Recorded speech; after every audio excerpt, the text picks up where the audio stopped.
I think her yelling probably scared the animals. That was the end of my trumpet career. I was not allowed to practice.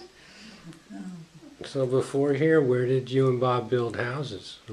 Well, we were in, just before we were here, we were in Pennsylvania,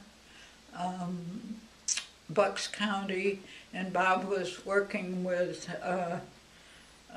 Morris Milgram and George Otto, and they had a program building interracial housing, and we lived in one of those projects in Bucks County, right over the line. In the 50s? This was,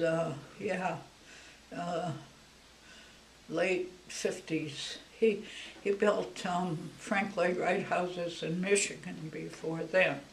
They had a couple of sort of co-ops. Some of the workers from whatever pharmaceutical companies in Kalamazoo, I can't remember which one.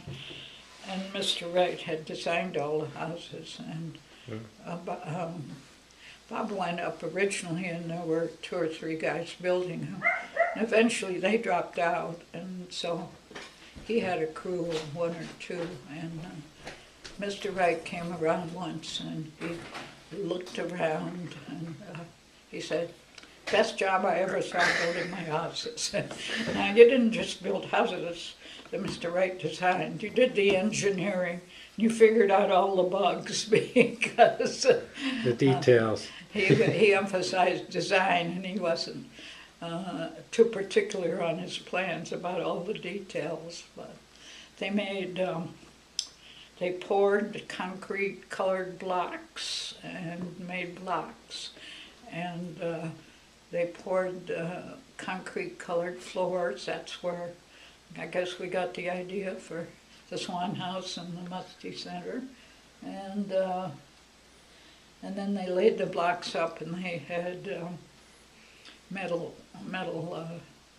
what do you call them, supports anyhow. And they were beautiful houses. I went back there in '88. I could hardly find them. The foliage had grown up so much around the houses. Let's see, before that was Michigan. We also, and I guess it was after that, we lived in Chicago, and there was a cooperative out beyond Chicago, out in one of the suburbs, and he and his brother Jim and their crews built several houses out there and a couple in Chicago. Chicago was hard because the union was so crooked and sometimes made things difficult. And he started the rebuilding of some of the churches in Mississippi that were destroyed during the Mississippi summer. And what was amazing about that was that people from white churches turned out to help the black people rebuild their churches. Right. It was something that never had happened before, that kind of working together.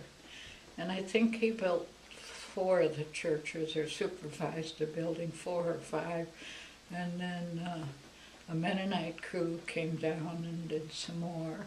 And that went on for about a year. They rebuilt all the churches that were burned. So how do you feel coming back here? Oh, I've been on a high all weekend, all week, because ever since Jonathan and I got there, I love it here. And if it wasn't for the weather and the fact that I'm disabled now, I'd be here. Right. But no,